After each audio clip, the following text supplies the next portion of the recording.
जैसे ही दरवाजा खुला सामने वो खड़ी थी। उसे देखकर मेरी तो धड़कन तेज हो गई।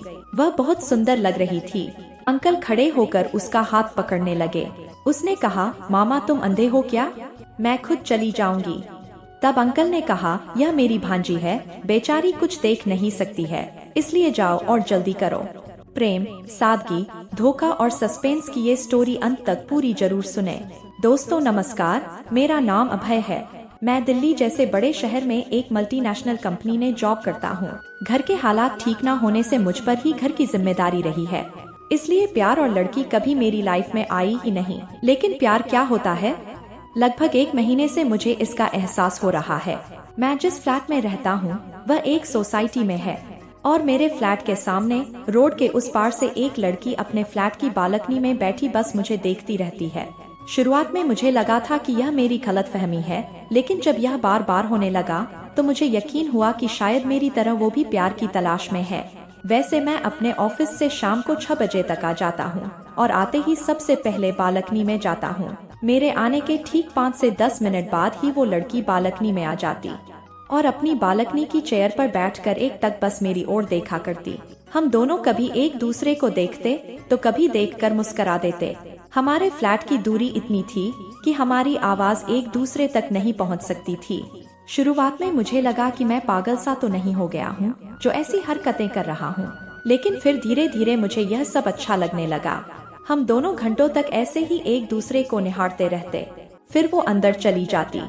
एक दिन मैंने ऑफिस से छुट्टी लेकर कोशिश किया कि शायद दिन में वो मुझे फ्लैट के नीचे या फिर उसके आसपास कहीं दिखाई दे जाएगी तो मैं उसके सामने जाकर उससे बात करूं, लेकिन ऐसा नहीं हुआ। दिन में वो मुझे कहीं दिखाई ही नहीं दी।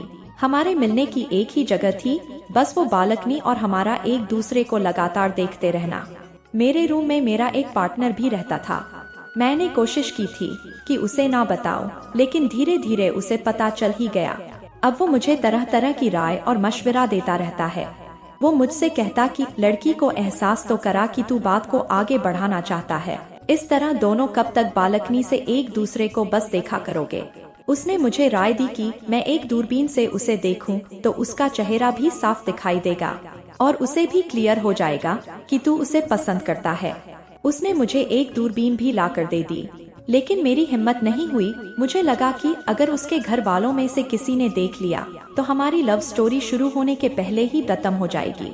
सिलसिला यूं ही चलता रहा। मैं तो बालकनी में ही उसे देखकर खुश था, लेकिन अब मैं भी चाहता था कि बात कुछ आगे बढ़े। फिर मेरे दोस्त ने एक आइडिया दिया। वो एक कंपनी में सेल्स का काम करता था जो वाटर प्यूरीफायर बनाती थी।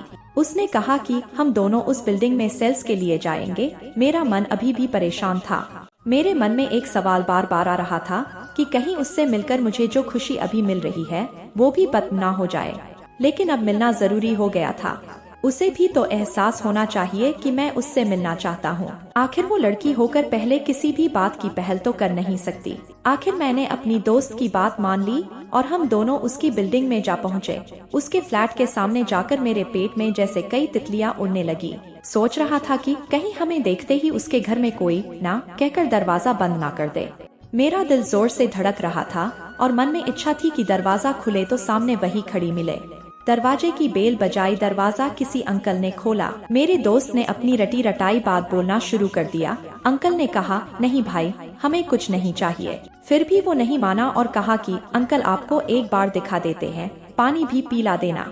अंकल ने कहा कि हाँ ठीक है, अंदर आ जाओ। हम दोनों अंदर हाल में गए। सोचा था कि घर जाते ही वो दिखाई देगी, लेकिन ऐसा नहीं हुआ। बेडरूम के दरवाजे बंद थे। हम लोग अंकल को डेमो देने लगे। अंकल अच्छे थे, उन्होंने हमारी बात सुनी।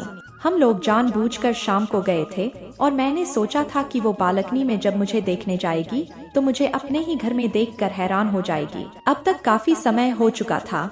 तभी एक बेडरूम का दरवाजा खुला। सामने वही लड़की खड़ी थी। उसे देखकर मेरी तो धड़कन तेज हो गई। वह बहुत सुंदर लग रही थी। उसकी नजरें मुझ पर ही थी। उसके चेहरे पर एक अच्छी सी स्माइल थी। मुझे लगा कि उसने मुझे पहचान लिया।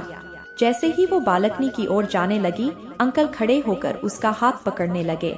उसने कहा, मामा आपको रोज बताना पड़ता है, मैं खुद चली जाऊंगी। मैं हैरान होकर उसे ही देख रहा था। बालकनी का वो रास्ता छोटा था, मगर वो धीरे धीरे चल रही थी। अंकल हमारी तरफ देखकर बोले, ये मेरी भांजी है, लेकिन यह बेचारी देख नहीं सकती, अंधी है। रोज शाम को इसे बालकनी में खड़े होकर हवा खाना और शोर सुनना अच्छा लगता है। जिद्दी है, हाथ नहीं पकड़ने देती। कहती है, आप अंधे हैं क्या जो मेरा हाथ पकड़ रहे हैं? मैं तो उसी को देखे जा रहा था।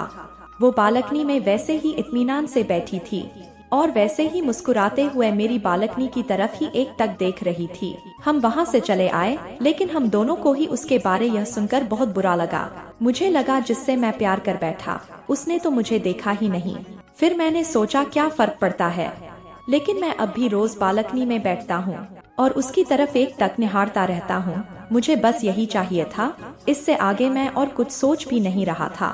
दोस्तों, कैसी लगी ये मेरी स्टोरी? अपनी राय कमेंट में जरूर बताएं और चैनल को सब्सक्राइब जरूर करें। धन्यवाद।